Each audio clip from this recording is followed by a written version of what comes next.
sambal terasi. Perkenankan saya mengucapkan salam, pertanda acara akan segera kita mulai. Assalamualaikum warahmatullahi wabarakatuh. Alhamdulillahirabbil alamin. Allahumma shalli wa sallim ala sayyidina Muhammadin wa ala alihi wa sahbihi ajma'in. Ibu Rektor Win Raden Fatah Palembang, Profesor Dr. Nyai Khadijah SAG MSI yang sama-sama kita hormati, Bapak WR1, WR2 dan Ibu WR3, Bapak Kepala Biro UPK dan Kepala Biro HK, juga Bapak Dekan dan Ibu Dekan, Wakil Dekan, Ketua Prodi, Sekretaris Prodi, dan juga Bapak Direktur, Wakil Direktur Lingkungan Win Raden Fatah yang saya hormati, Bapak Kabak dan Kasubag, serta tenaga dosen dan pegawai di lingkungan Win Raden Fatah Palembang, serta hadirin para undangan yang berbahagia. Puji dan syukur marilah kita panjatkan kehadirat Allah Subhanahu wa Ta'ala, karena atas rahman dan rahimnya jua pada pagi hari ini kita semua bisa hadir di tempat ini dalam rangka melaksanakan halal bihalal yang diselenggarakan oleh Rektorat Win Raden Fatah Palembang dalam keadaan sehat walafiat, tak kurang suatu apapun. Sholawat serta salam semoga tetap dilimpahkan bagi junjungan kita, suri tauladan kita, baginda Rasulullah Muhammad sallallahu alaihi wasallam, beserta keluarga, sahabat dan pengikutnya. Semoga kita termasuk pengikutnya yang tetap setia sampai di penghujung nafas kita. Amin ya rabbal alamin. Bapak-bapak dan ibu-ibu hadirin yang saya hormati, alhamdulillah sudah berada di tengah-tengah kita orang tua kita, dosen kita, senior kita, tokoh yang turut membesarkan Win Raden Fatah Palembang, yaitu yang sama-sama kita hormati, Bapak Dr. Mal'an Abdullah MA.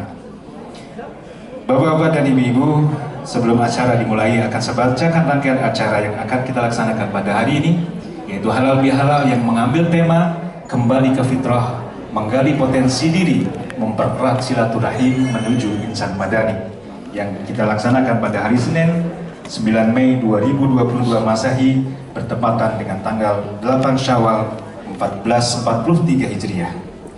Yang pertama adalah pembukaan, dilanjutkan dengan pembacaan ayat suci Al-Quran, kemudian sambutan rektor, dan nanti sampai pada acara inti, tausiah tentang halal bihalal, dan terakhir doa serta penutup. Selanjutnya marilah dengan mengharap rahmat dan ridho Allah Subhanahu wa Ta'ala, kita buka acara ini dengan bersama-sama melafazkan basmalah. Bismillahirrahmanirrahim. Selanjutnya mari kita dengarkan dan kita simak bersama lantunan ayat suci Al-Quran yang akan dikumandangkan oleh Saudara Muslim Ritonga Emsos. Kepadanya dipersilakan.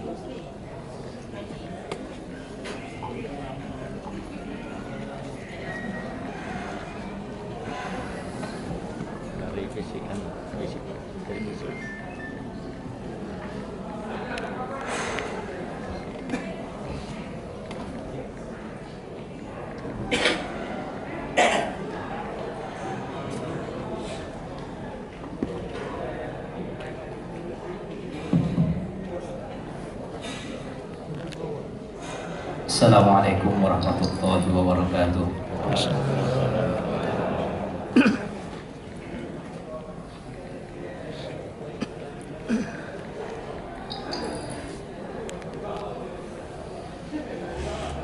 A'udzu billahi minasy syaithanir rajim.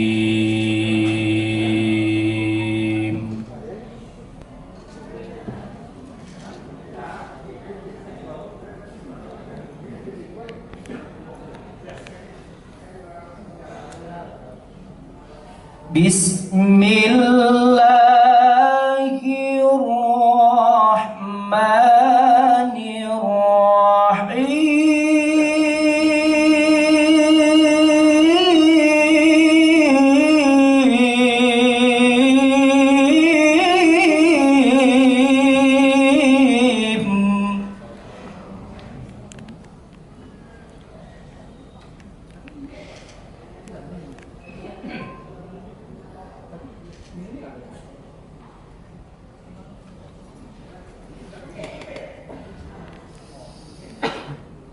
وسارعوا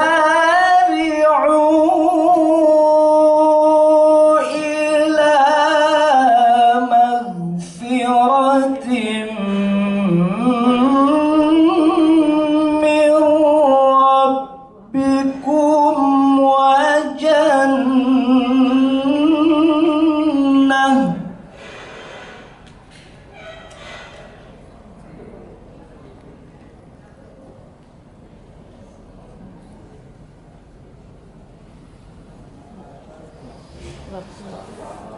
وجنة عرضها السماوات والأرض أعدت للمتقين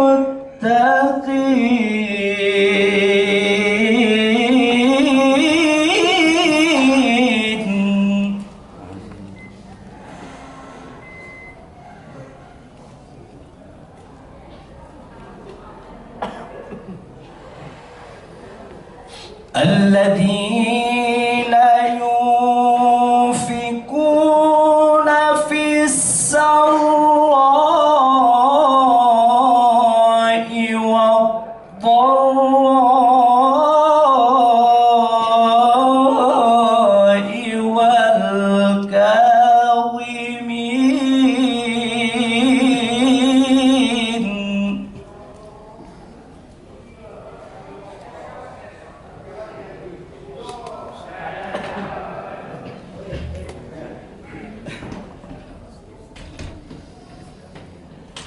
والكاظمين الغيظ والعافين عن الناس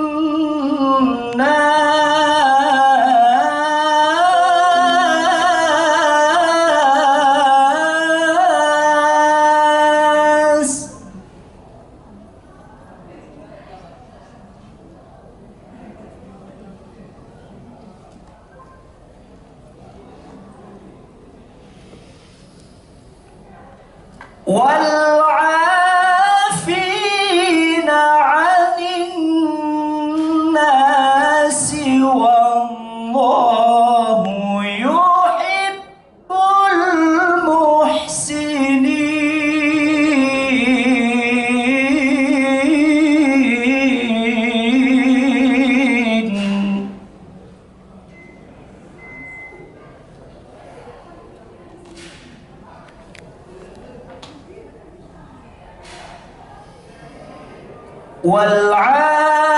والعافين عن الناس والله يحب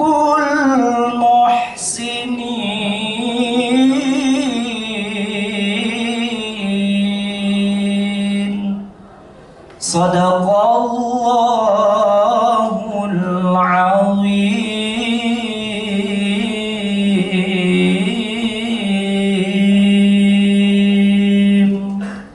Assalamualaikum warahmatullahi wabarakatuh. Waalaikumsalam warahmatullahi wabarakatuh. Demikianlah lantunan ayat-ayat suci Al-Quran. Semoga bagi pembaca dan kita yang mendengarkannya akan mendapatkan rahmat dari Allah Subhanahu wa Ta'ala. Amin ya Rabbal Alamin. Selanjutnya kita memasuki acara berikutnya, yaitu sambutan Rektor UIN Raden Fatah Palembang. Kepada yang terhormat Profesor Dr. Nyayu Khadijah SAG MSI, dipersilakan.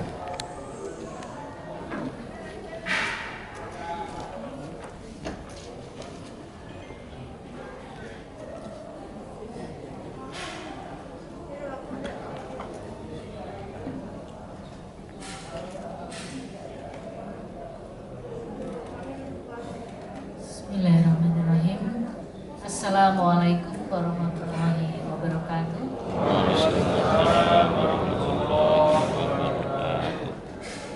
Yang sama-sama kita hormati, kita takzimi, kita teladani dan kita muliakan sesepuh kita, tokoh yang turut berjasa dalam membangun dulunya YIM UIN, sekarang UIN Raden Fatah Palembang, yang sekarang duduk di hadapan kita, Bapak Kiai Haji Mal'an Abdullah.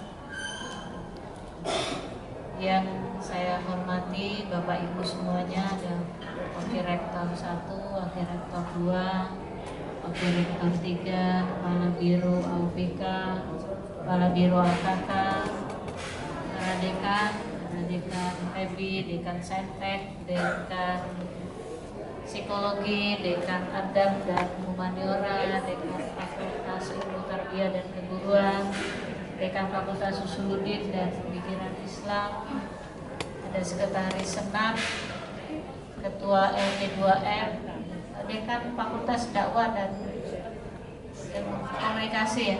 Sudah ada ternyata di belakang. Tadi saya baru mohon, saya kira masih di Mekah, sekarang ada pulang ya.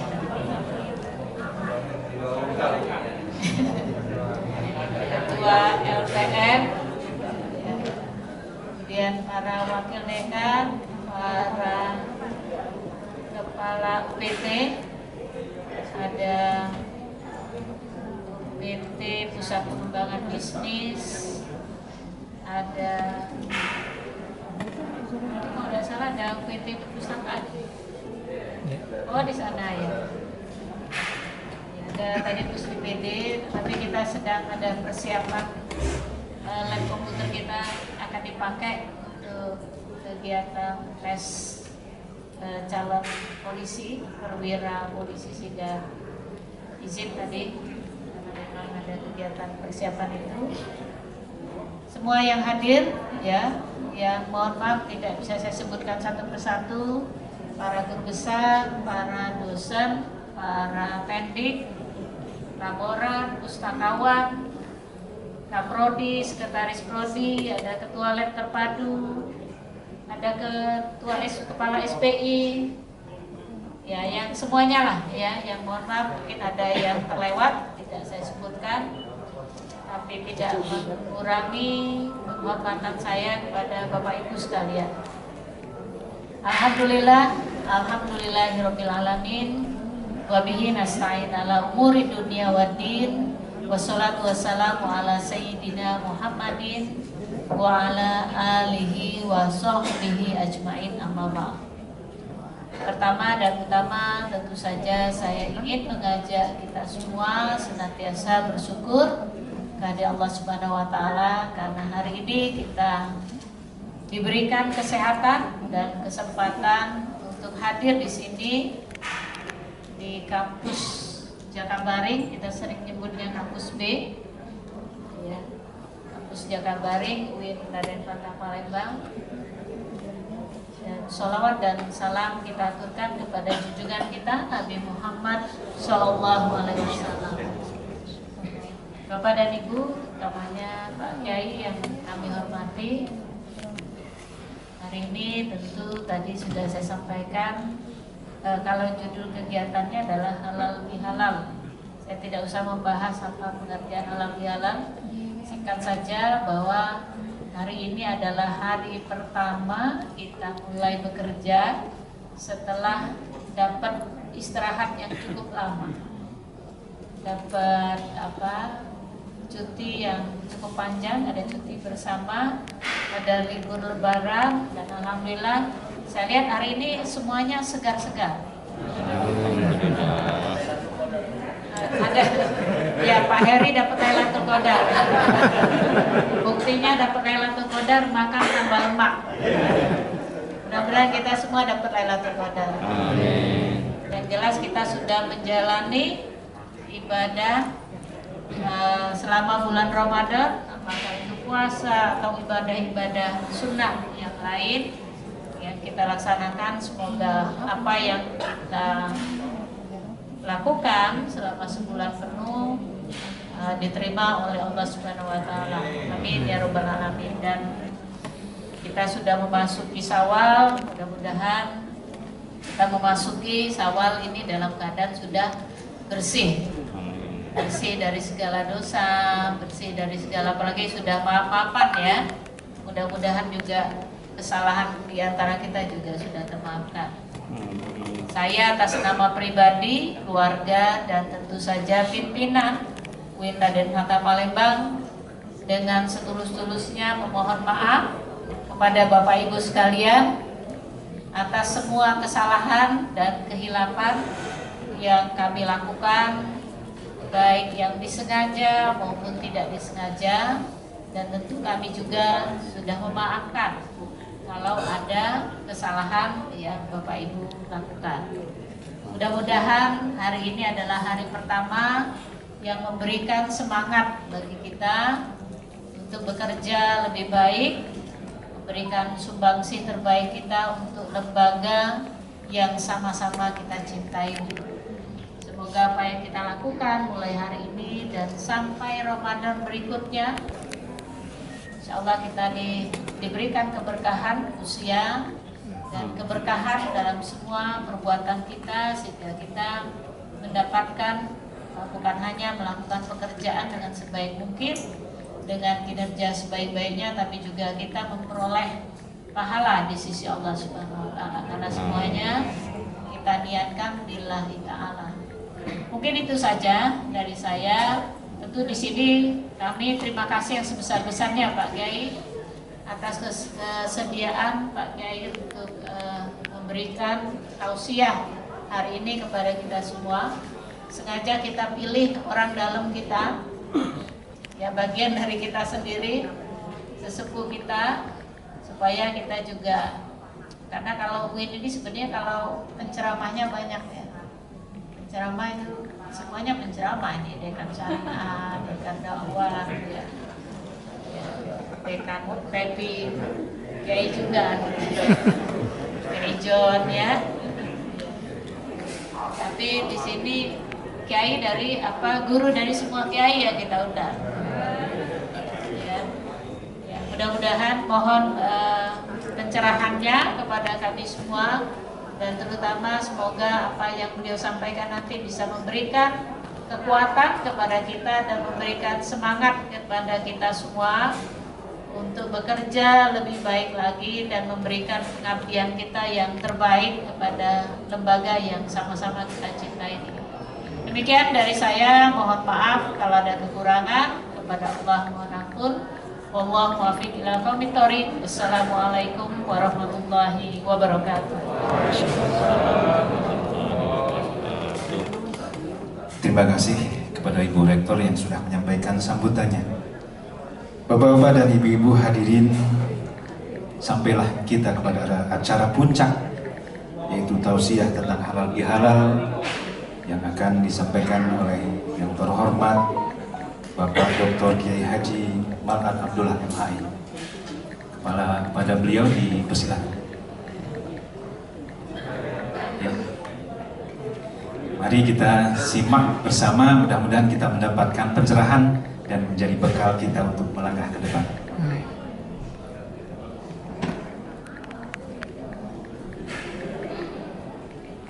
Assalamualaikum warahmatullahi wabarakatuh.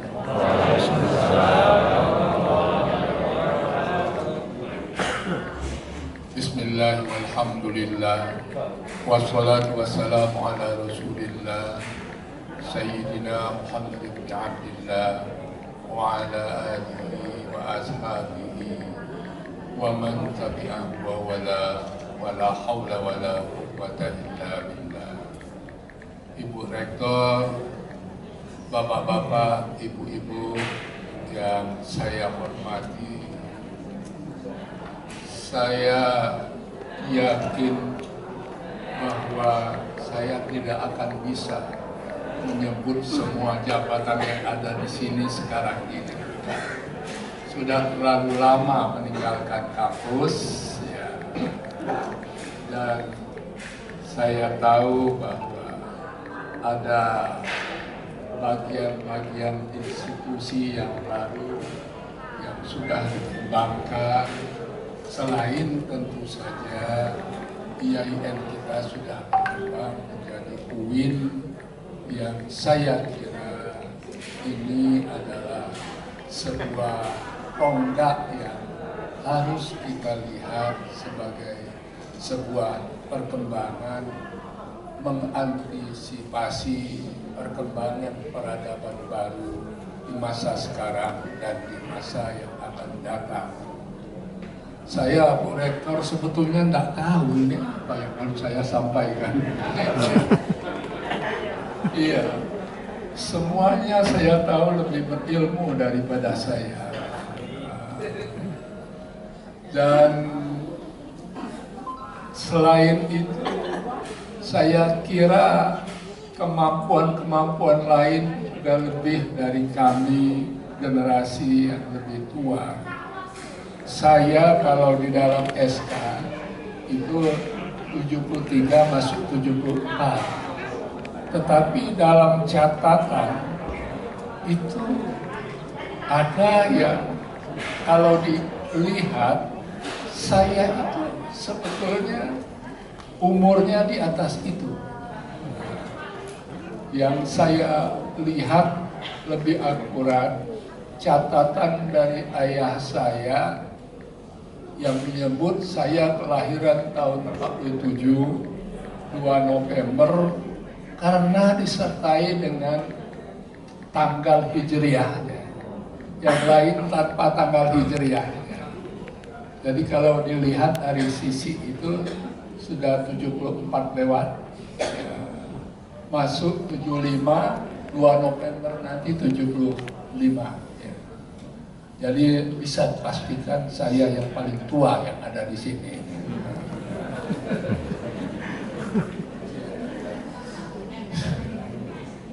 Saya kira pengalaman Ramadan sepanjang yang saya ikuti misalnya melalui tayangan-tayangan TV,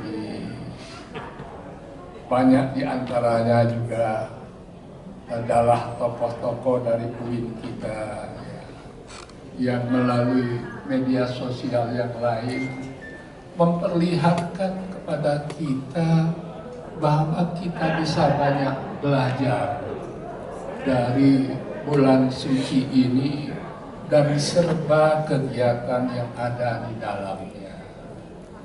Izinkan saya mengambil istilah memaknai, karena itu sebetulnya yang dikehendaki.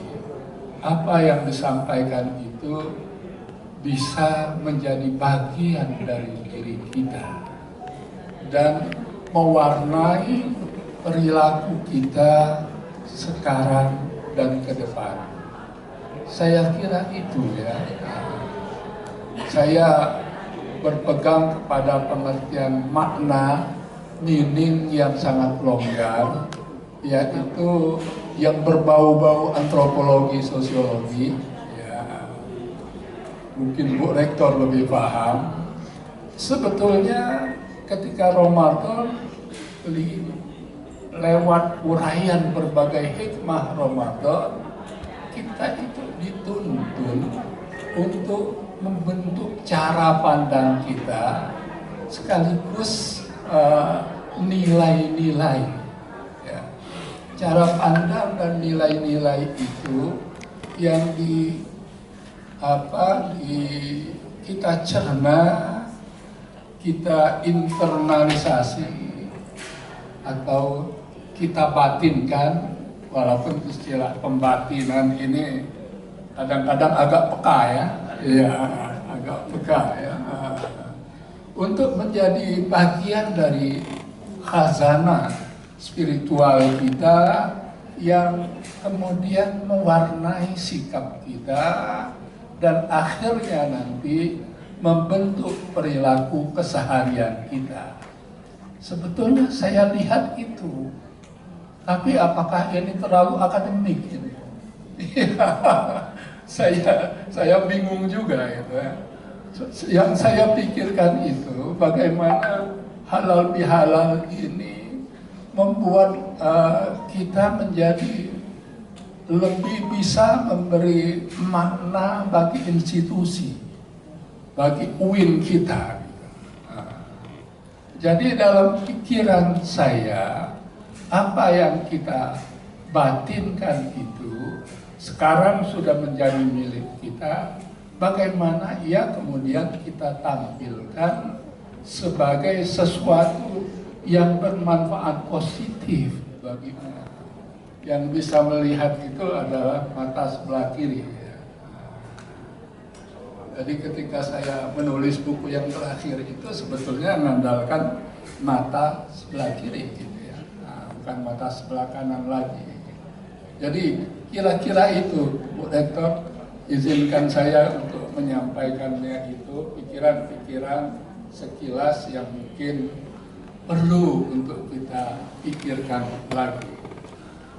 Saya ingat bahwa di akhir 70-an sampai awal 80-an itu ada isu besar yang dibicarakan di dunia, yaitu isu bahwa abad ke-15 Hijriah adalah abad kebangkitan Islam. Pernah dengar enggak itu? Iya.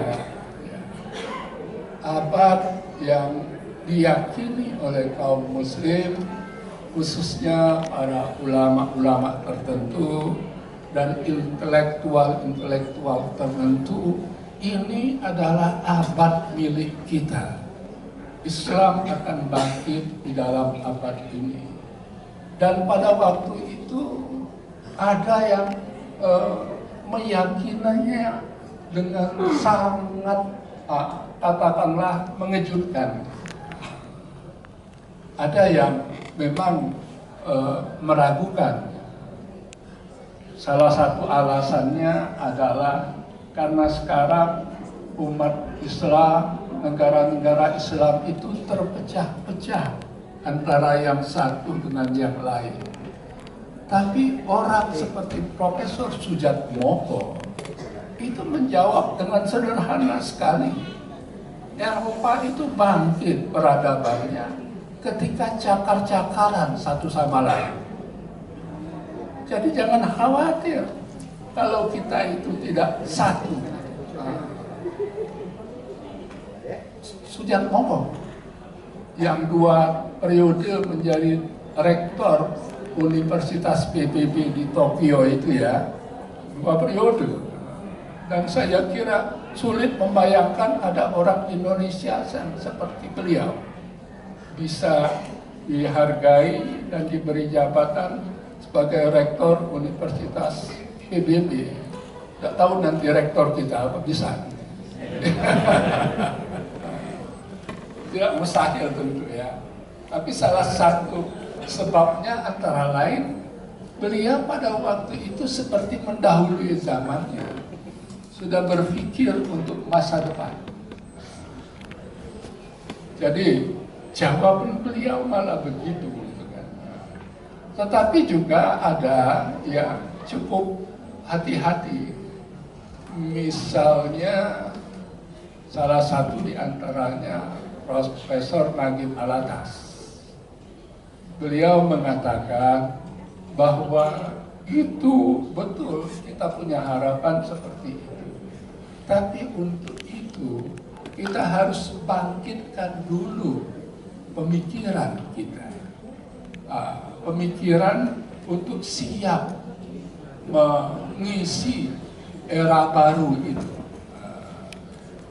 Jadi beliau mempersyaratkan pemikiran harus digarap. Ya, saya kira itu yang paling menonjol pada waktu itu. Sekarang kalau kita lihat seperti apa peta dunia Islam sekarang.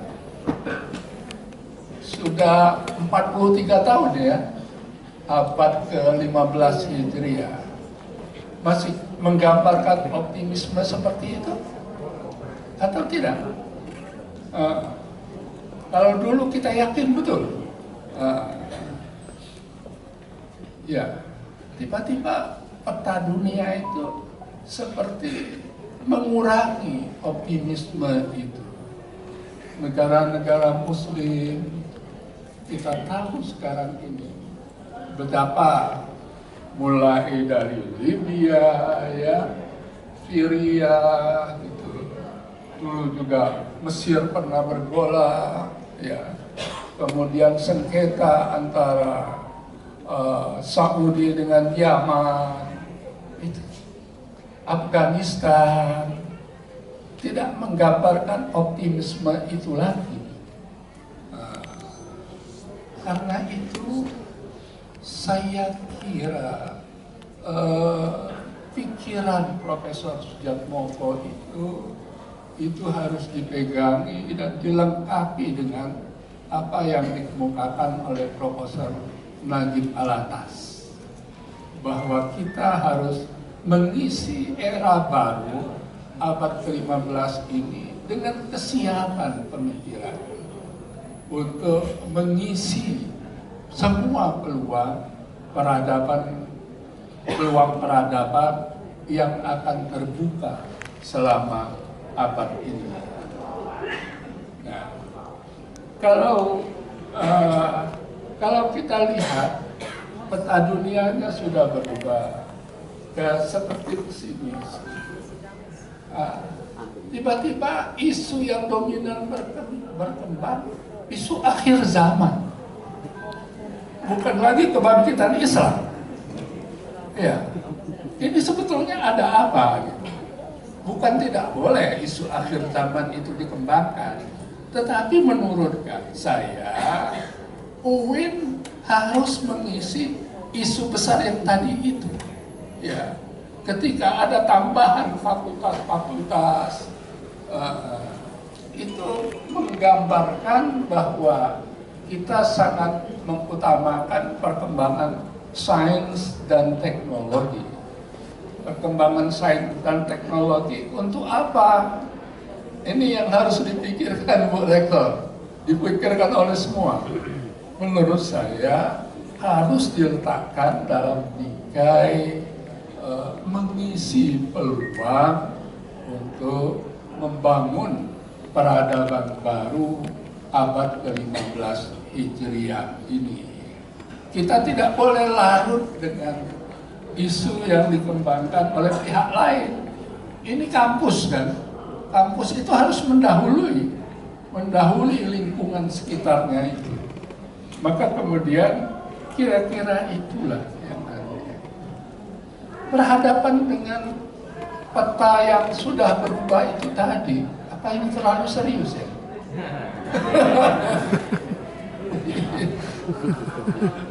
Khawatir juga saya kalau terlalu serius gitu. Iya, saya ingat gitu, Alvin Toffler ya, itu membuat buku yang pada waktu itu Pak Lula pasti ingat gitu ya, The Future Shocks gitu ya, kejutan masa depan. Dia membayangkan bahwa di masa depan itu, saya kira bukunya tahun 70-an atau awal 80-an ya. Iya. Awal 80-an ya, awal 80-an. Itu perubahan-perubahan ke depan yang cepat dan akan berkembang luas bisa-bisa membuat masyarakat manusia ini mengalami shock karena perubahan-perubahan itu. Jangan-jangan dunia Islam ini mengalami future shocks itu. Ya. Jangan-jangan itu yang sedang terjadi melanda dunia Islam sekarang ini. Dan future shock itu yang kalau kita lihat dalam dunia pengkajian sekarang akibat dari globalisasi. Kalau kita melakukan analisis tanpa memasukkan unsur globalisasi, saya kira tidak akan pernah lengkap. Globalisasi itu kan proses. Kalau globalisme itu ideologi. Ya, kita semua pasti tahu itu. Proses itu saya kira sedang berjalan dan kita itu sedang berada pada dunia itu ya. Proses itulah yang sedang terjadi. Saya ingat salah satu definisi yang mudah untuk dipahami adalah bahwa globalisasi itu adalah proses pelepasan ikatan ruang dari waktu. Ya. Kita hadir di Palembang, tapi kita tahu apa yang terjadi di Mekah.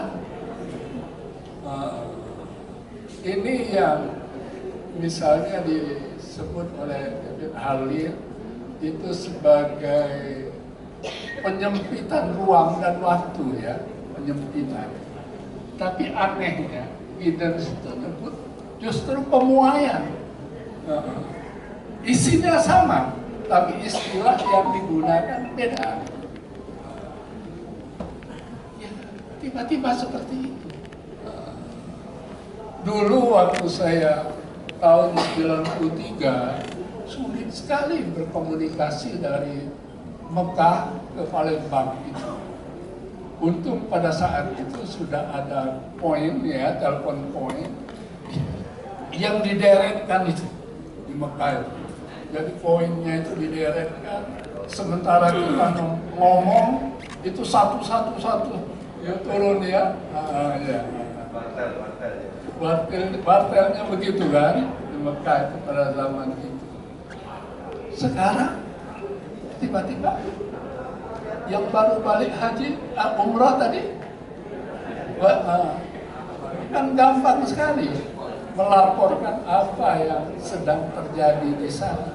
Menjadi sempit kan, menjadi sempit. Saya ketika ada anak saya Amalia Hasanah itu diberi kesempatan oleh Kementerian Agama mengambil S3 di Perth, bahwa dua cucu saya, suaminya, itu seperti tidak ada jarak. Setiap waktu bisa komunikasi. Jadi globalisasi itu sudah hadir bersama kita. Suka atau tidak suka, kita misalnya menggunakan HP. Ya, ada yang nggak punya HP?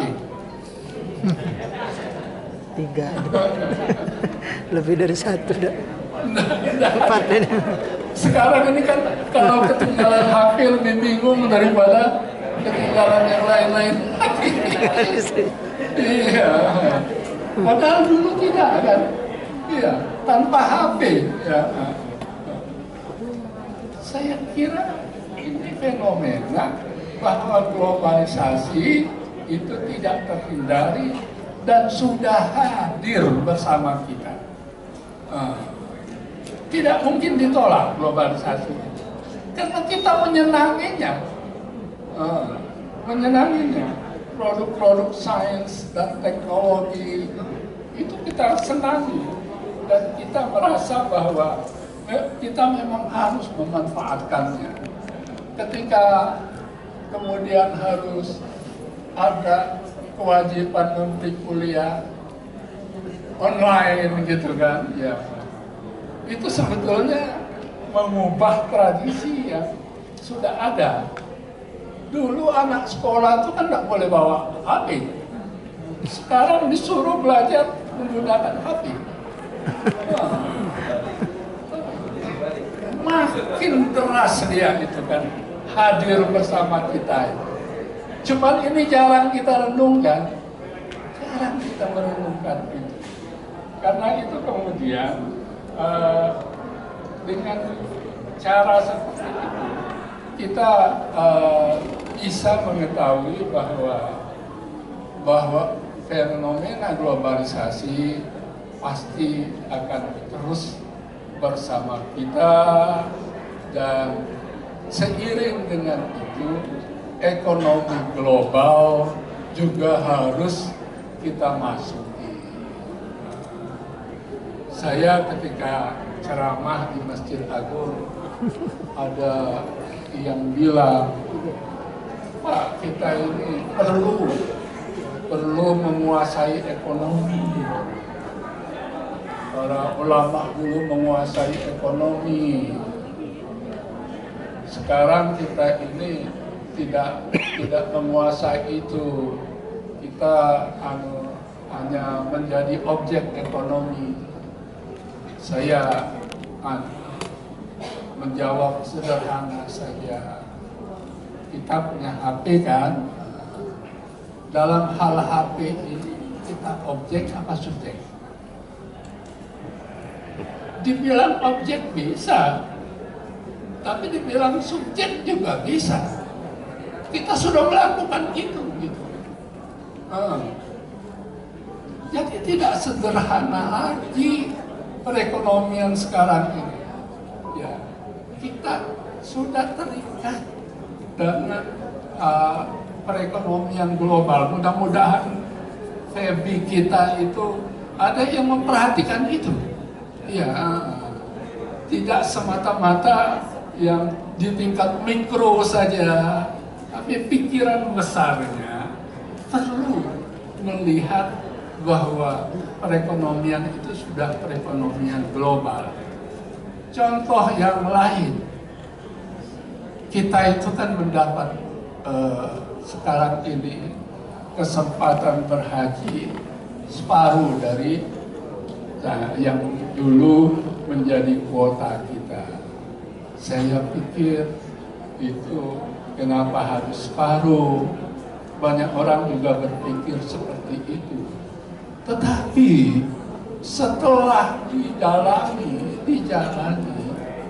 andai kata full, tidak bisa kita melakukan. Mengapa, Pak? Itu Departemen Agama, Kementerian Agama, sebetulnya kepingin ketika menjadi separuh ini, jumlah hari jamaah berada di Makkah Madinah di Saudi itu sekitar 30 hari saja. Ternyata nggak bisa, harus 42 hari. Mengapa? Pesawatnya nggak ada. Saudi tidak bisa sewa pesawat, kita tidak bisa sewa pesawat. Karena perusahaan penyewaan pesawat itu kan selama ini kan nyaris mati. Jadi ketika harus menghidupkan lagi butuh waktu. Andai kata diberi 100%, barangkali harus 100 hari di sananya. Dan pasti biayanya akan mahal. Artinya apa? Globalisasi itu tidak terhindari.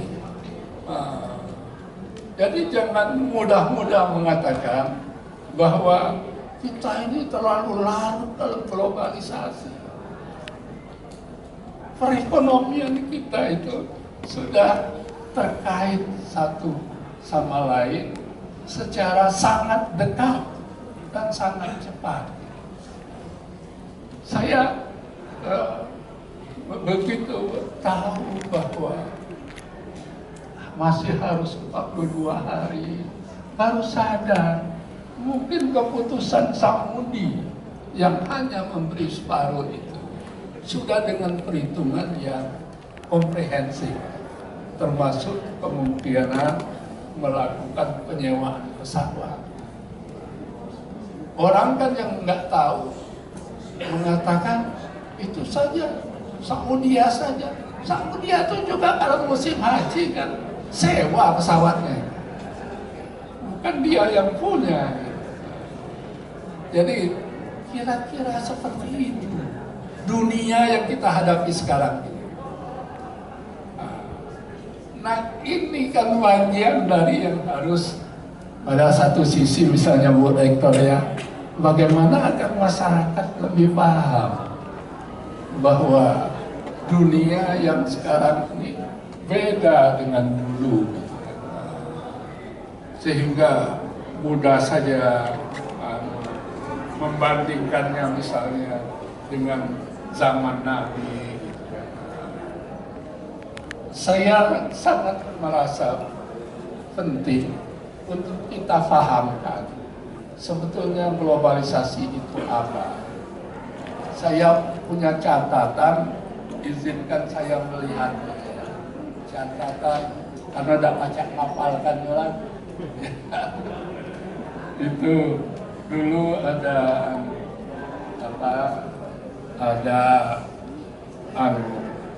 honeyfly.com itu yang pelukisan globalisasi itu sebetulnya apa? Dijawab bahwa globalisasi itu kematian Putri Dayang. Kenapa jawabannya begitu? Ini yang saya ingin bacakan. Bagaimana kok bisa begitu? Nah, rupanya begini. Putri Diana itu kan adalah putri kerajaan Inggris. Dia pacaran dengan seorang Mesir. Mengalami kecelakaan di suatu lorong di Perancis. Sudah 3 negara ya. Iya. Mereka mengendarai mobil Jerman dengan mesin Belanda. Sudah berapa negaranya? Ya, dikemudikan oleh seorang Belgia. Ya, yang mabuk akibat minum whisky Skotlandia. Diikuti oleh paparazzi Italia yang menggunakan sepeda motor Jepang. Ya. Mereka dirawat oleh dokter Amerika dengan mendatangkan obat-obatan Brasilia. Berita ini dikirimkan kepada Anda oleh orang Amerika menggunakan teknologi Bill Gates yang dicurinya dari orang Jepang. Mungkin Anda membaca ini dengan menggunakan komputer IBM tiruan yang menggunakan chip Taiwan dan monitor buatan Korea. Dirakit oleh pekerja Bangladesh di Singapura. Didistribusi.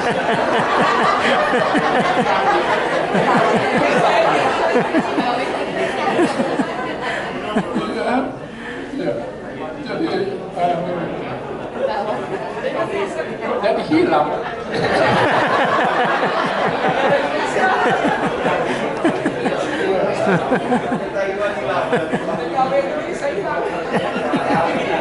Iya, masih ada. Tapi saya harus cari. Ini anunya. Saya mengambil itu sebagai gambaran saja.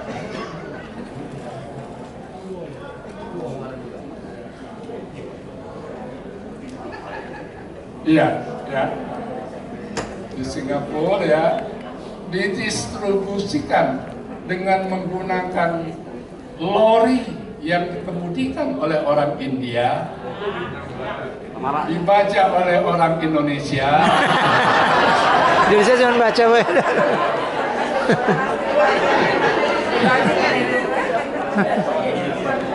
Dibongkar muat oleh orang Sisilia, dimasukkan ke dalam truk oleh pendatang gelap Meksiko dan akhirnya dijual pada Anda. Globalisasi itu sesuatu yang tidak masuk akal karena kita butuh itu. Ya, andai kata mendadak handphone tidak ada, kira-kira seperti apa, Bu Rektor? Beli lagi kan, beli lagi gitu kan. Iya. Nak buat dewek gitu. Kalau kalah kualitasnya, tidak akan dibeli uang. Harus kita orang Islam yang memproduksi itu. Jadi globalisasi itu sudah hadir bersama kita. Jadi tidak ada cerita kita itu menghindar dari globalisasi. Nah, dalam keadaan seperti inilah saya ingin kembali bahwa kita itu harus melihat realitas sekarang secara objektif, secara apa adanya. Nah, menurut kita seperti apa posisi Indonesia sekarang ini? Kalau dilihat negara-negara Muslim itu sepertinya bandingkan yang satu dengan yang lain dengan posisi Indonesia. Agar kita tahu persis kita itu bisa mengambil peran di mana dan UIN bisa mengambil peran di mana. Saya ingin menyebutnya saja. Kalau sekarang ini kan kita tahu Indonesia ini negara demokrasi terbesar ketiga di dunia. Yang paling besar jumlah penduduknya adalah India dan demokrasi. Agamanya hidup, mayoritas hidup. Yang kedua adalah Amerika Serikat. Agamanya Kristiani. Yang ketiga itu Indonesia, agamanya Islam. Jadi kalau kita berhasil mengembangkan kehidupan demokrasi di sini, Indonesia itu bisa menjadi contoh bagaimana Islam bisa juga hidup dan mengembangkan demokrasi secara berhasil. Kalau Saudi kan kerajaan, ya. Turki republik juga, tapi bukan besar, itu kecil gitu kan. Kalau Malaysia kerajaan konstitusional ya taruh, tapi kecil. Nah, itu pada satu sisi. Kalau kita berhasil mengembangkan demokrasi, artinya akan dinilai oleh dunia bahwa negeri Muslim itu bisa hidup dan mengatur dirinya secara demokratis. Yang lain akan kecil pengaruhnya. Berikutnya, apa yang diperkirakan oleh World Economic Forum tahun 2045, katanya Indonesia akan menjadi negara dengan PDB terbesar keempat di dunia. Ya, World Economic Forum itu kan isinya kepala-kepala negara, pebisnis besar, dan jurnalis kan. Tempatnya itu kan Swiss ya, rasanya rektor ya. Ya, ramalan mereka, kita akan menjadi negara dengan PDB terbesar keempat di dunia. Tidak ada negeri Muslim yang lain yang disebut. Yang disebut itu hanya Indonesia. Cuman kita ini tidak biasa menggunakan ukuran akademik. Kita wong Indonesia, apalagi wong Palembang, ya, apalagi wong Doso, ya, itu biasa menggunakan pengalaman pribadi. Rasanya saroni ya nih hidup ini hari, ya, itu selalu. Padahal orang itu menggunakan ukuran-ukuran akademik. Saya punya pengalaman kecil, Bapak Ibu sekalian. Ada sepupu saya itu sekali waktu mau menikahkan anaknya, calon suaminya ini orang Denmark, ya, tapi sudah masuk Islam.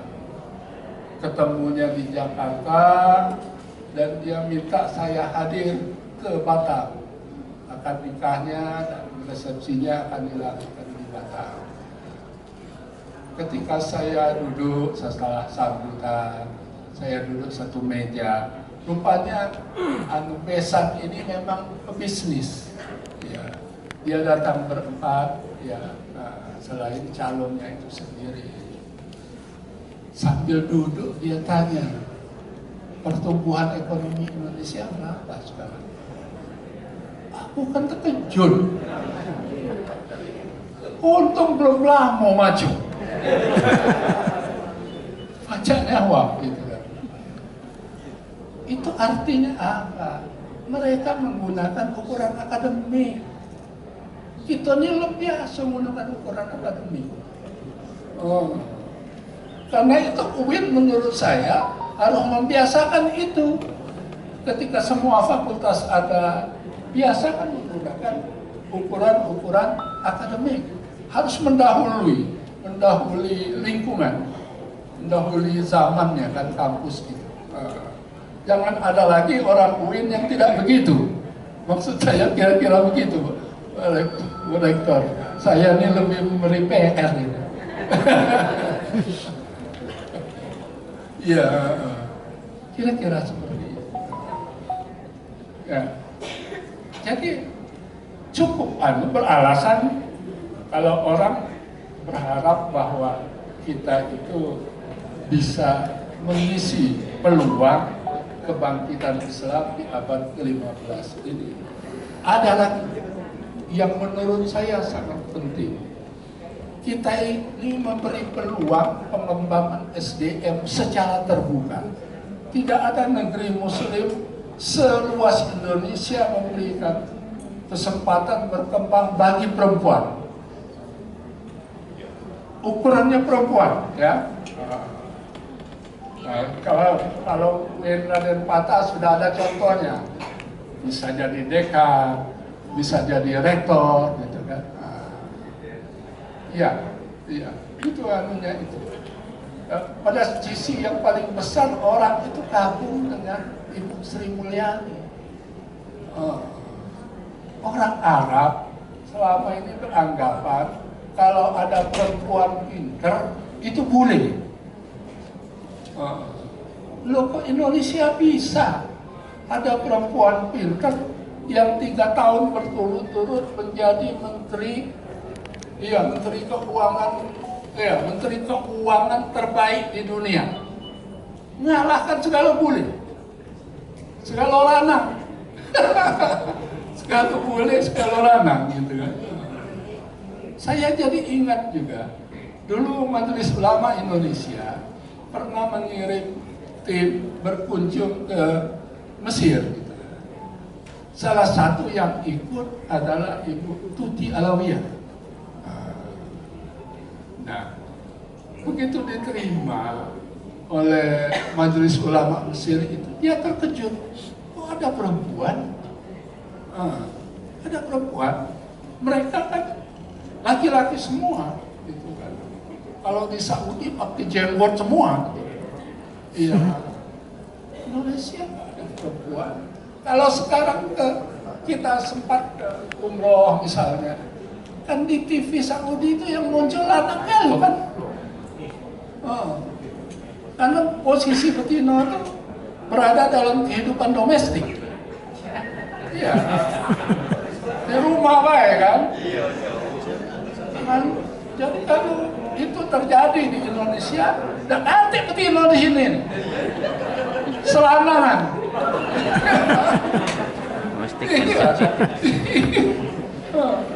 Ini harus kita lihat dengan penuh kesyukuran. Di TV itu, di TV kita itu banyak sekali penceramah perempuan. Ya. Kalau kita belajar di syariah, salah satu yang menjadi diskusi itu boleh tidak perempuan menjadi hakim. Ya, iya. Masih selalu itu ya, jadi isu. Begitulah lambung. Kemudian yang lain misalnya, potensi betina di Indonesia itu berkembangnya luar biasa. Baru-baru ini saya baca itu ada Evi Alamsa, itu salah satu tokoh di perusahaannya Elon Musk, SpaceX gitu ya. Ya, itu perempuan pakai jilbab. Jadi sebetulnya mana yang bisa kalahkan Indonesia untuk mencari peluang mengisi kebangkitan Islam abad ke-15? Ya. Tidak ada kalau kita mau objektif. Nah, Sebetulnya Turki juga punya kesempatan untuk itu, tapi saya lihat lebih merata potensi untuk berkembang itu kita muslimat di Indonesia dibandingkan dengan Turki. Apalagi kan Erdogan itu kan cenderung kaku pendekatannya. Turki kan republik, ya sama dengan kita, bukan khilafah. Ya, ya bukan. Republik sama dengan kita.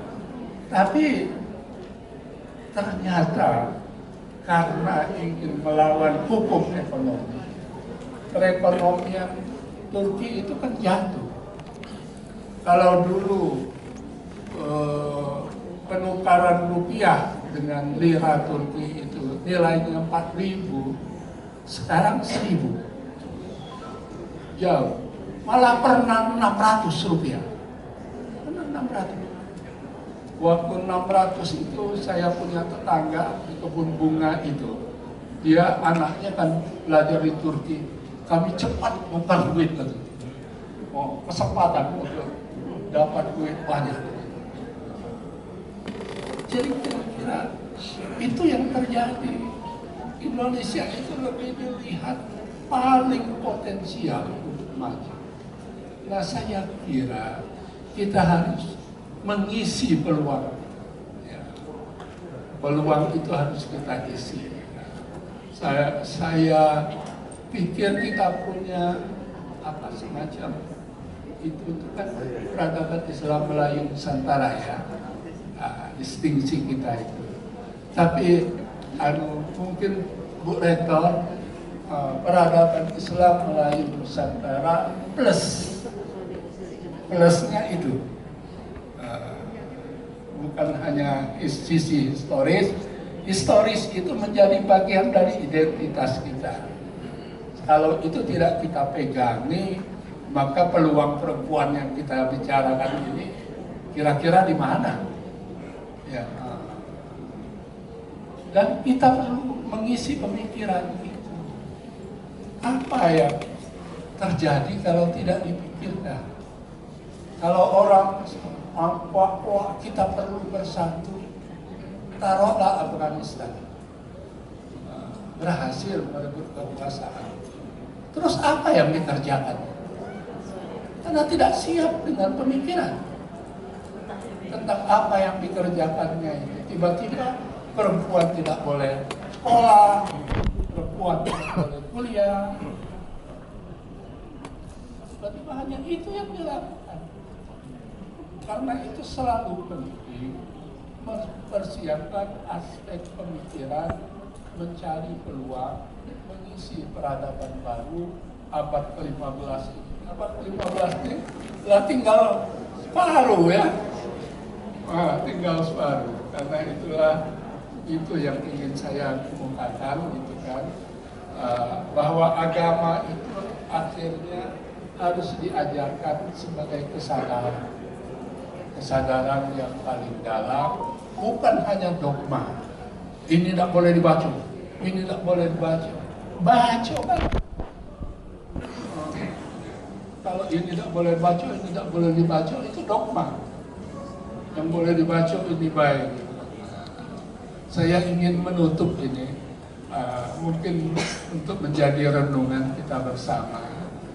Profesor Najib Alatas itu mengatakan kepada para murid-muridnya yang harus dipegang selalu, yang tidak boleh hilang. Yang pertama, keikhlasan, sincerity. Ya. Dia paling senang menulis dan bicara dalam bahasa Inggris. Yang kedua, rendah hati, humility. Yang ketiga, selalulah perbaiki diri.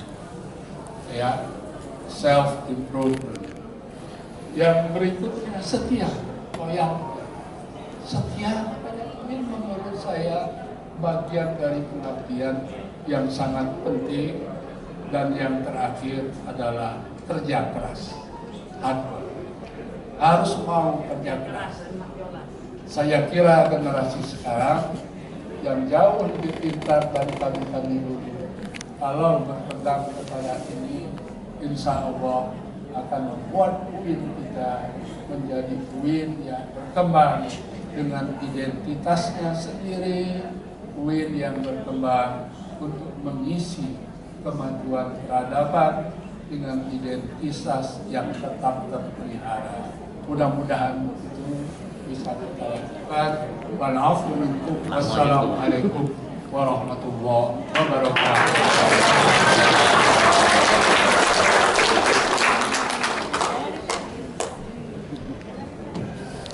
Bapak-bapak dan ibu-ibu sekalian, kita sudah dengarkan bersama tausiah yang luar biasa. Kita mendapatkan pencerahan pagi menjelang siang ini. Mudah-mudahan akan memotivasi kita untuk bisa bekerja lebih baik, mewujudkan Universitas Islam Negeri Raden Fatah Palembang menjadi universitas unggul. Dan dalam kesempatan ini kami atas nama keluarga besar UIN Raden Fatah tentu saja mengucapkan terima kasih yang tidak terhingga kepada Bapak Kiai Haji Malan Abdullah, dan kita doakan agar beliau senantiasa sehat sehingga tetap bisa menebar manfaat untuk umat.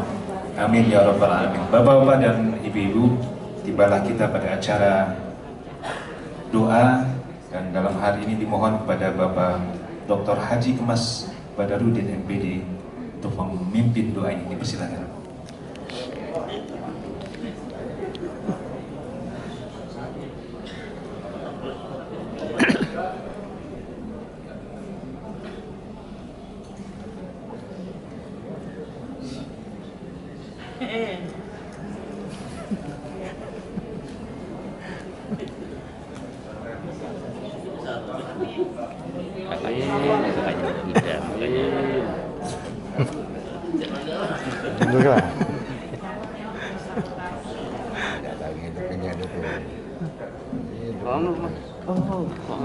Bapak Ibu, mari kita berdoa kiranya hajat kita untuk silaturahim terhadap wah Islamiyah kita, integritas diri akan dikabuli Allah Subhanahu wa taala.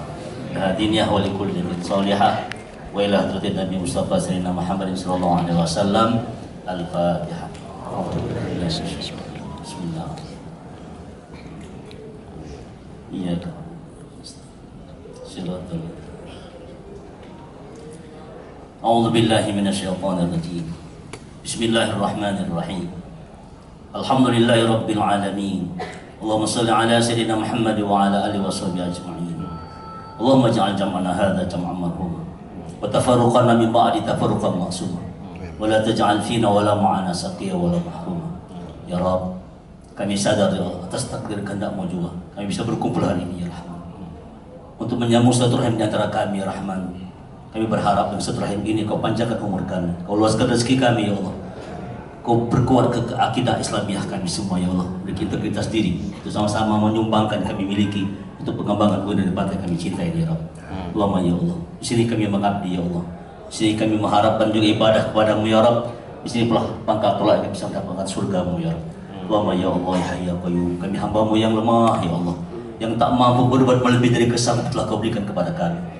Nanti Allah berikan kami kekuatan ya Allah, berikan kami kesadaran untuk bisa mengabdikan apa yang kami miliki untuk UIN dari Fatah yang kami cintai ini ya Rabb. Allahumma ya Allah ya Hayy ya Qayyum, hanya kepadamu kami menyembah dan hanya kepada kami taat. Tolonglah kami ya Allah, bantulah kami untuk menjadi insan-insan kamil ya Allah, menciptakan UIN yang madani yang bisa bawa kami bersama-sama ke surga-Mu nanti bersama Rasul-Mu ya Rabb. Allahumma inna bihuda waj'alna mimma yusari'u fi ridha wa la tuwallina waliyan siwa wa la taj'alna mimman khalafa amraka wa 'asa.